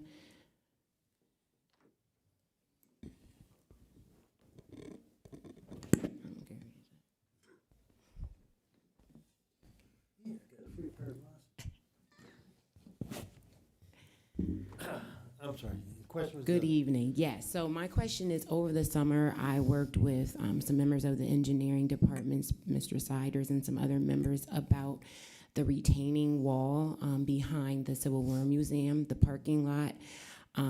It's almost like a sinkhole, if not one. And my fear is that it is going to be something we're going to be reactive to instead of proactive. I know the Civil War Museum had got $1 million grant and was looking for a match. A company did come out to give say how much it could possibly cost for the retaining wall to see if we could match it. So I was just wondering maybe why wasn't that part of the budget? So maybe we would be able to match that to help with the retaining wall at the Civil War Museum, and just any update on how we are going to be proactive about the issue. Joel, have you looked at that particular project? We did look at that project. Upon further investigation, it was determined that the city owns the retaining wall. The Museum Commission is responsible for maintenance of the retaining wall. The specific retaining wall is what they call a green wall, which has plants on the front that's actually integral to the wall to prevent backfill from flowing out. Maintenance was not upkept and the plants died out, which allowed the backfill to flow out through the front of the wall, which caused the sinkhole. And it's currently on hold until we determine specific maintenance responsibilities and cost sharing. So does that answer your question? It does. And not that you didn't answer it in a satisfying way, because you were up there, you were very helpful. I'm sure the administration was when they heard what the issue is, but I just feel like we're going to be very reactive to it. When I seen it, when I stood on it, when I looked over, I was nervous. Like you almost feel like you were going to fall over. And the old McDevitt, which is now the Bridge program, is right there where they have plants growing, they have kids come. I just don't want it to be us just reacting to it and now we have to do something. If the Civil War Museum has a grant, I just feel like we should do more to try to see what we can do to match it now instead of trying to wait when it falls, because it's falling now. Okay. Joe and I can look into it a little further and report back to you in the near future on what, I don't know the details, so I can't. Okay. I don't want to start saying something and bind the city to something that's not correct, so. I appreciate that. Nope, I'm always a person. If you don't have the information, please get it. Just please let me know so that we can start trying to do something about it and work with the Civil War Museum. So we, like I said before, I will always say it, I'll be like a dead horse, be proactive. So. I think the primary thing you have to determine whose responsibility is what, you know. Once you do that, then you can probably move forward a little bit quicker. So I'm fine. I think that's probably the situation we're in now is trying to determine who's responsible for what. I'd have to know more about their particular grant and know what it pays for and what kind of match they need. And I'm not sure what type of grant that they do have, so. Yeah, it's $1 million match, and it was for the maintenance, the updates, and the parking lot was included. Okay. All right. But yes, but please let us know, please let council know, and keep us updated on what our next steps would be for that. Will do. Thank you. Thank you very much. President Bowers? I don't have any questions per se. It's nice to know that Vision Zero is still alive and well, 2.0, a revamp. You mentioned the meeting on January 30th. Are there other meetings planned, or is that just the kickoff, or what do you envision with Vision Zero 2.0? So this meeting is simply a initial public meeting to go over results of the survey. From there, we'll then have regularly scheduled progress meetings throughout until we finalize the full plan. And how can residents and members of the public access the survey? It's both on our website and through the QR code presented through the presentation. Thank you. Thank you. Councilwoman Davis? Thank you, Vice President Green. Good evening, Mr. Siders. Good evening. One quick question. The lights, the 200 lights that the technology was ordered for, have we started working on those yet? For the Safe Streets for All? Yes. Yeah. No, we have not. The next step is to release a request for proposal for preliminary design. Okay. Any idea when that will be done? It'll be probably first quarter of next year is when we will release the RFP. Sure, thank you. Welcome. No other questions. Thank you. Councilwoman Daniels. Thank you. And Councilman Jones. She didn't forget me. No questions. Thank you very much. I don't have any questions either. Thank you. Thank you. Thank you. No questions about anything else before we are released? Any other questions for Public Works before they head on out for the evening? Well, maybe if you have updated numbers on uncollected trash fees, but you don't have to answer that now. Okay, we'll get that to you as well.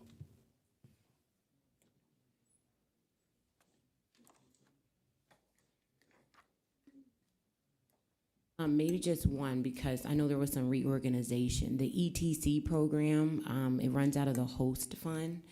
I think we had to reallocate like $100,000 to them last year, and I don't 200. see it. Was it 200,000? 200,000. Okay.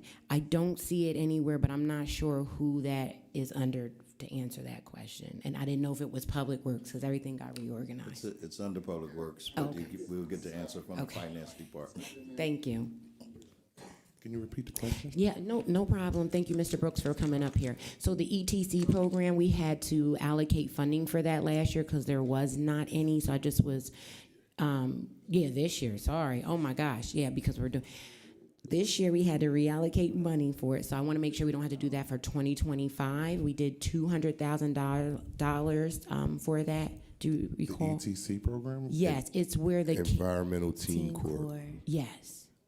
Where Mr. the- Watson was hit of it, not that Mr. Watson. It's Mr.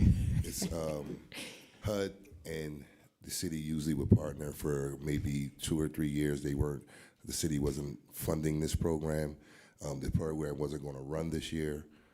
It was brought to our attention, and it was addressed by administration and council. There was $200,000 that was given to them to support their program, and we just wondered. Yeah. I'll have to yield to Neil for a response on that. Yeah, that's fine. You can. Essentially, I think the administration did not request that money. Okay, Deputy Director, That's what it is. Parks and Recreation, it is, funded for this next year, 2025. It's in the budget, it's in 2020, in the host fee. Which was it 200 or 150? Which line that would be, and you can get back to me because I don't see it in here. I could totally be missing. Maybe it's under grants to local units. Yes, that's it. Thank you. Now I see. 242,000. Yep. 240,000. Yes. Okay. Thank you so much. Cleared Sorry up. about the misunderstanding. No, don't be sorry. We worked it out. Look, teamwork. We all came together. There you go. All right. Got Thank it. you. Any other questions or comments? All done. All right. Thank you. Next, we'll be moving on to Parks and Recreations and Park Maintenance.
Some trees.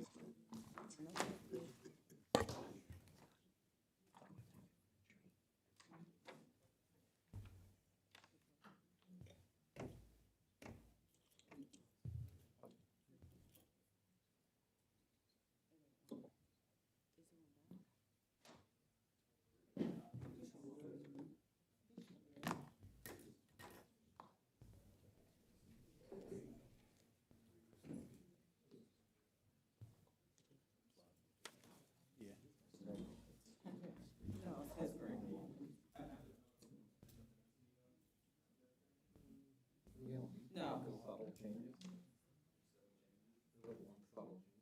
Let me see what you got.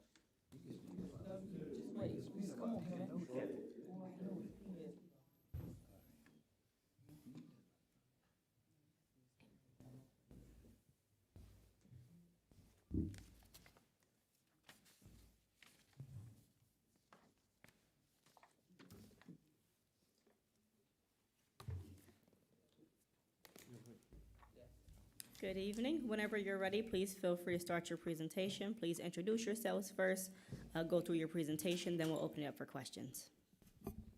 I'm Kevin Sanders, Parks and Recreation Manager for Parks and Recreation. Sasha Rose, Deputy Director for Parks. We're going to go to slide 1. The first slide, it just goes over our cost-effective programming, such as summer programs, movie nights, Bash at the Brownstone, Winter Wonderland. It also covers park reservations and our park rental supervision, walks, runs, and outside gatherings, Parks and Recreation grants, as well as park improvements and enhancements. We use a grant program for those. We also receive, we assist with maintenance, upkeep of our park system, which consists of mowing, trimming, repairs, safety checks, tree service, site prep, cleaning, power washing, restrooms.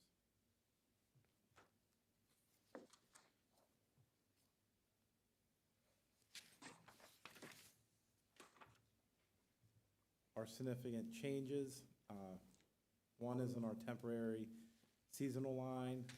We're requesting $500K. That's to maintain competitive wages, to retain quality staff. Also, part of that is increases in participation, increases in offerings. Park maintenance is in need of a new trash truck. The pictures are provided. The trash truck does maintenance throughout our park system on a day-to-day basis. Travel increases are part of the summer program. The increases are around transportation costs, attendance increases, and the need for more buses. All right, and I just want to note one thing, the temporary line increase of 500,000, that's a change from what's in the budget book, right? And the budget book is 400,000, you guys are requesting 500. We have a Yes. slide in there for that. All right, and then that's the only one that's not matching the budget book, correct? All right. Our department diversity, we have, in park maintenance, they have 8 black men, 7 Hispanic, 6 white, and 1 white woman. Parks and Rec has 4 black men, 3 white men, 2 black men, and 1 white woman. And I'm going to keep interrupting you, but this does not include the temporary employees. Could we get the numbers for those as well, if you guys have them? We don't have that. Okay. We don't track that. All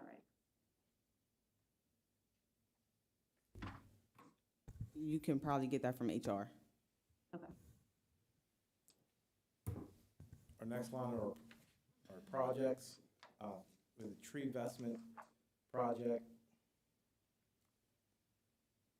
Description of that, it's onboarding of 4 services, city's next steps for 2025, creating an RFP for tree inventory, and IFB for first year's contractor agreement. We have a senior program, low income, that's citywide, removal of trees and pruning, under contract and ongoing. In parks, we're also working on a master plan that's ongoing. The next phase there, some public meetings. We're working on Penn National Pool and Playground, AKA Pool 2. Mr. Baker did provide an update. It's the same update. We're under review and procurement. We're also working on Gorgas Park, Wilson Park, 7th and Radnor. We do anticipate first quarter construction bid to take place. And then Reservoir Park is also part of that project. We're different phase there. We have revised drawings, which will be ready for review in January. That project is a little bit bigger and has two parts to it, and that is why it has encompassed a couple delays. It is a little bit different. Other projects, park maintenance, and the arborist, 99 bare root trees were planted in 2024 with about 30 volunteers, 54 trees removed over the last 4 months. That's pretty significant. On here is the Parks and Rec budget.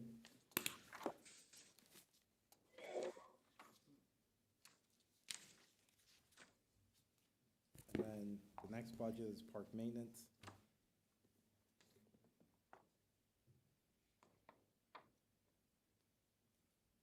Department highlights.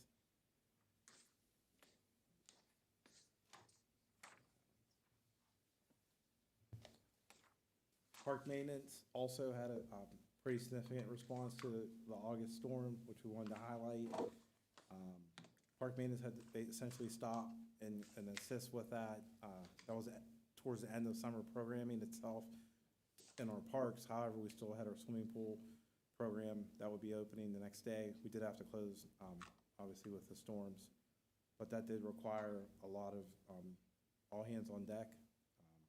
Park rangers assisted us as far as some of the greenbelt checking, making sure floods weren't coming as well. The summer program attendance increased. This year, we had 2,000 people attend the Bashes of Brownstone. Our candle making event was our most popular. We actually had to turn people away. The 99 trees planted this year was pretty significant. We improved our overall pool revenues this year, and we felt we had improved coordination with our intro departments with just the first full year with the changes and stuff like that. We saw a lot of improvements. This represents some of the performance matrix. Using sign-ups, attendance, we get feedback forms, and then capacity for venues are all needed to provide data as well as part of the matrix itself to make sure that we're going to, whether we're going to bring back a program or a program needs a revamp. While these are some of the programs that are highlighted, we also use a matrix in summer programming as well. Inside of our field trips, we use field trip forms and things of that nature, as well as asking staff and asking people that come to and from events.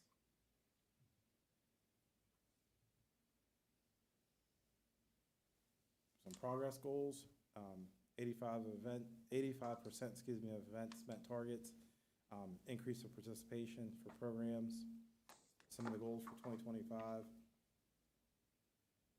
is to increase attendance at our community events and our programs, completing our current projects, which are Wilson Park, 7th Radnor, Gorgas Park, and Reservoir Park.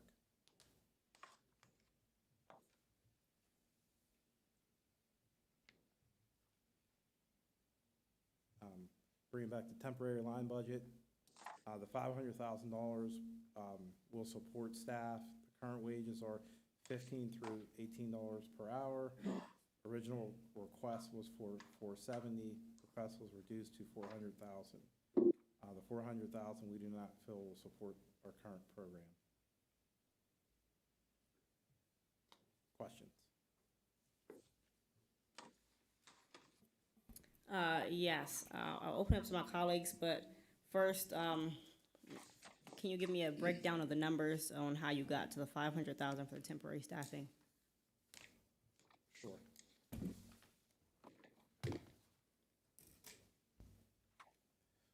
So this is based on some estimates and reviewing our current staff as well as the staff from 2 years ago and breaking down where most of the people currently are in the pay structure that we're working and just basing on how people were hired last year. We came up with 99 staff total. At the pool, we had 23 staff. in the parks and playgrounds for rec staff, the numbers are pretty rough around that, 52. And then the site leaders also is at about 24, give or take. Sometimes we actually have a little bit less, or sometimes we come close to the number. The adjustments at speed are based on when we start having more and more people sign up, is when we start having some challenges. Because we don't know who's going to actually show up.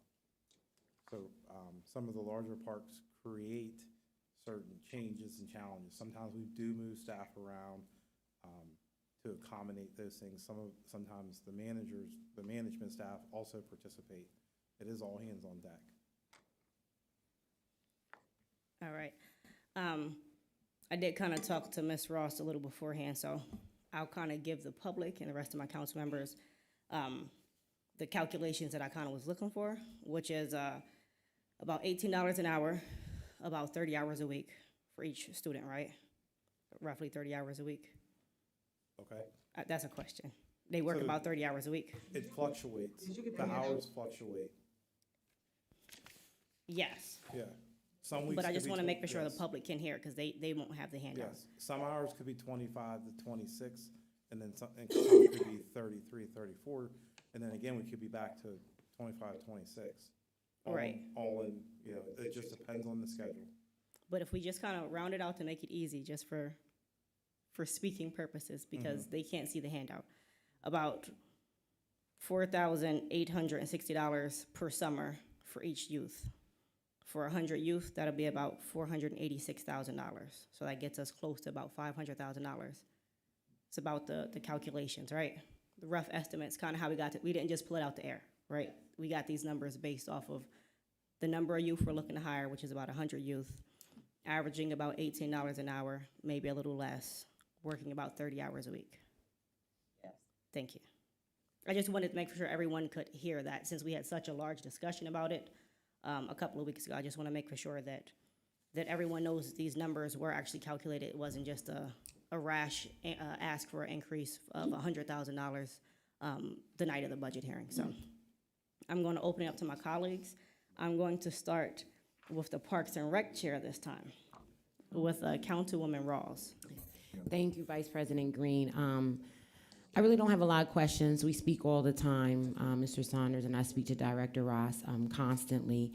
I think my only thing is, and just I always say my concern, well, first of all, thank you for all the programming you all are having, especially the Halloween event you have up at the Brownstone.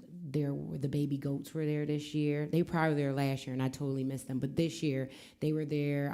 All the kids had so much fun with them. I did. My girls did. So it was really fun to snuggle with the baby goats. So thank you for that, and giving our community the opportunity, because not everybody goes to the farm show where they have them there too. So sometimes it's the local things that really count.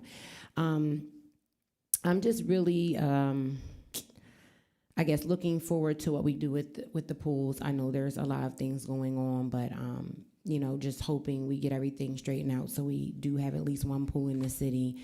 I know some things are going on with the pool out the south, and that maybe that might not be something that we'll be able to do depending on what comes back with the soil testing.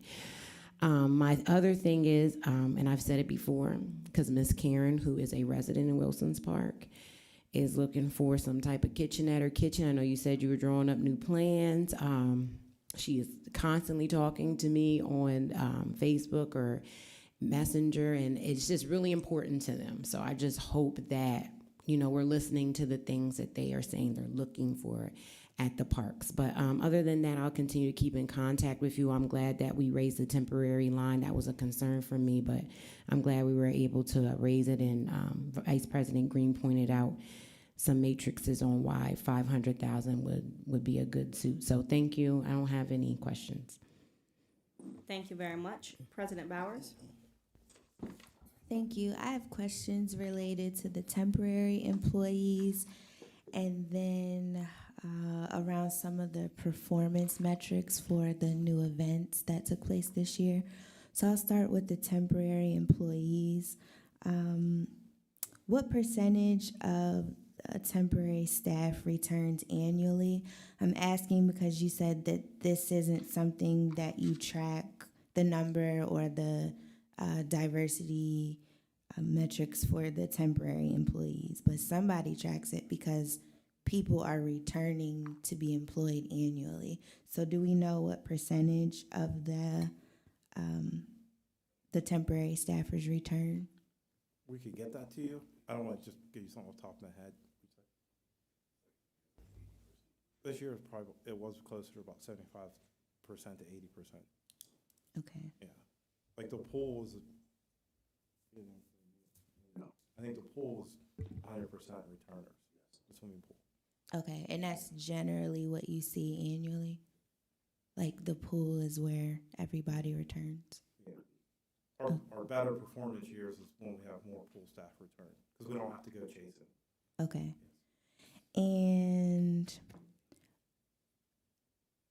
so we're set at 100 youth, regardless of if somebody's mom or grandmother comes crying into the office. It's called 100 staff. Okay, 100 staffers. Yes. We're Youth pretty and tight young on that number. adults. Okay. Like almost exactly to that number. We got to that number. We have to be tight on that Yes, number. we have to be really tight. Yes, okay. Will not go over. Okay, thank you. Because can't tell you how many people I've seen at the grocery store, at church, that were just completely, I guess, astonished, maybe that's the right word, at the allocation that we had to make a few weeks ago. So I just wanted to make sure we're clear, 100 temporary staffers.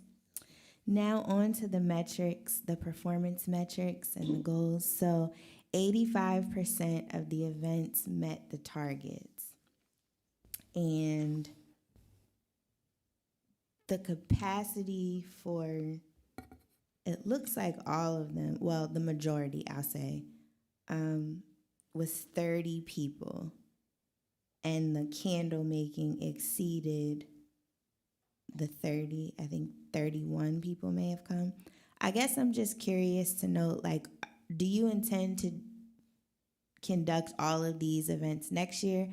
And I know it was noted when we spoke a few weeks ago about the temporary employees sometimes assisting with these events as well. So I guess it's a twofold question. Do you intend to do all of these events in 2025? No, we don't. But these events that you see aren't the ones that's on the weekend. These are like for the retirees that's on here. But the weekend ones, like the movie, Friday night weekend, Friday night movie series that we have, summer staff we may need them, but probably not. We have our park rangers that's there, so they usually help out. They're starting to help out. Okay. So the weekend events, they may be needed or they may not be needed? Okay. Okay. Just wanted to clarify that and figure out if these were still active events. No, we'll have park rangers put more effort into that. Okay. Okay. Thank you. I don't have any other questions. Oh, wait. Yes, I do. Sorry. It's related to the host fee. The appropriation 462000 grants to local units. It's on page 237 for anybody following along. We noted earlier that is this entire appropriation reserved for the Environmental Teen Corps, or are other local units or organizations eligible for this funding? The 200 is for the Environmental Team Corps, and I believe the 40,000 is for no. Caucus have their own line. It's for the music series. Okay. Okay, thank you for clarifying. I don't have any other questions. Thank you. Councilwoman Davis?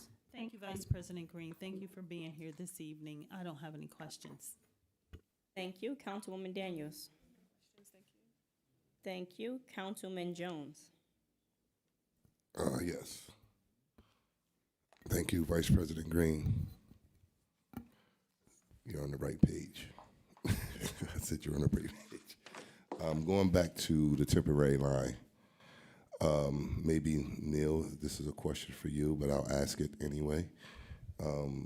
Being that there was an overspendage of the $91,566 and some change, the year to date is at zero. Is that because we, I guess, addressed this the other day when we passed that? Right, you made the correction with that allocation, right? That's what it did. It changed the line item for the year. All right, got you. So Brought it up, and so the ask is still the 500, right? Then we'll go down to travel. I'm not really getting these numbers. The budget was for 45, so you overspent by $2,000. So to accommodate travel, we did some unique things to try to get the funding down. We did 2 RFPs. We sent quotes to a variety of bus companies. To do this, we did local trips versus field trips to try to get our numbers down. We try to hold tight around this as best as we can. We do use a secondary programming line to assist when we go over in this area. Travel is something that's hard to gauge because we don't have real numbers from travel, like transportation costs go up, every 3-4 months. While we put estimates out, we do bridge up on that number. We've continued to continually are going up. We were close. We weren't perfect on travel. Okay. But that also it correlates with everything else that went up, i.e. more staff, safety, participation. We had some field trips where we had 8 buses. Some we had 6. We were running that as tight as I possibly can. All right, 2 more lines I need clarity. I'll go to the pool improvement. That was is this the $55,000 that we had to find to make the repairs for Jackson Lick? I mean, you budget for that, and then I see.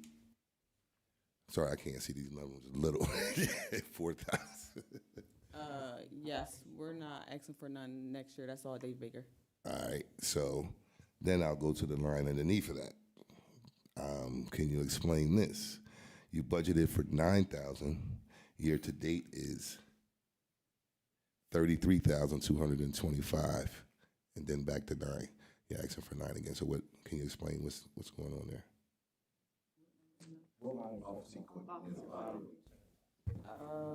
That might be a misprint. Is it 33,000 you said? Yes. Then it should be 3,000. That's a misprint. Okay. All right. No further questions. Thank you very much. Councilman Rodriguez. No questions for me, thank you. Thank you very much. I have a couple of, more requests than anything. One, can we see if we can get the number of, the breakdown of the temporary staffers, like the diversity breakdown for temporary staffers? Probably by the end of next week, I'll get it from Joni, and I'll work on it. Okay. Or do you need it before that? If we could get it as soon as possible, Okay. maybe by Monday, Okay. Tuesday. All right. Just because that's our legislative session. I don't think it'll affect the vote, but still, if we could just get it before then. I'll send her the email today. Okay. Okay. Also, as we're getting those numbers, if we can see how many numbers of the temporary staffers were Harrisburg residents as well, I think that would be useful. Okay. And then the last request I think I have is for a list of all the programs you plan on doing next year. I know it'll probably be pretty extensive, but a list of all the programs you plan on doing next year, from the movies in the park to the different classes you're offering to the swimming pools, and then just a rough budget for each of those, just so we can kind of look at what we're looking at is the total spend and what we're looking at for each project. Okay. I think that'll be helpful. Okay. And then last, not a request, but kind of a thought. I know yesterday we heard from Judge Johnson, who talked about the Harrisburg Youth Sports Association program. They're looking at trying to get funded in this next year, which brings sports programming together in the city of Harrisburg. Is that something that Parks and Rec would be interested in like partnering with if the city council was able to find funding and partner with like the school district and the county to try to create a all Harrisburg sports program that allows our youth to be able to participate? If you can find funding, yes. Okay, all right. That's the only questions I have. Does anyone else have any questions or comments? Seeing none, seeing one. Yeah, just one. Can you double check and see, make sure what that number should be there in the office? Yeah. Equipment? Yes, because I'm pretty sure that's a misprint, because I put anything that was a negative in red, but I'll double check. All right, thanks. Thank you very much. I think that's all we have for Parks and Recreation. And you guys covered park maintenance too? That was already covered? All right. Just making sure, just because it was kind of out of order a little bit. So Park and Recreation and Park Maintenance have both been covered. So it looks like we've covered everything that's on tonight's agenda, unless I missed something. My time estimate was off, so that's why I'm sitting here like, wait, it should be longer. So I think that wraps up our agenda for tonight. We will open up the public comments. Thank you all for all the work you do, for all the things you put on for our residents and our youth. I will say I've been glad to see the expansion of the programming to not just be for youth, but to be for some of our retired population, our elderly population, because they want things to do too. And our parks are supposed to be for everyone, not just for the youth, but for all the residents of the city, all our parks and green spaces. So I really appreciate that. I look forward to seeing it continue to expand to different parts, like reaching all the parks in the city for some of those retirement and elderly programs as well. So thank you for that. Thank you.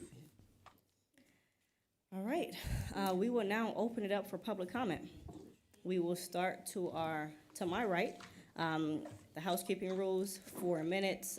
Please state your name, the area in the city where you live, and I will now open it up. Anyone to the right that would like to give public comment?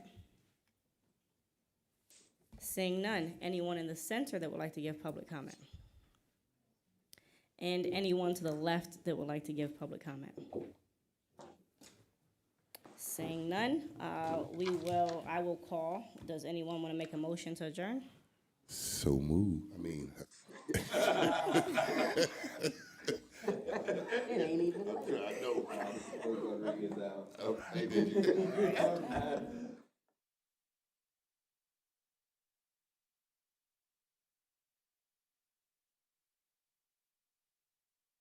Meeting is adjourned for 7:52 p.m.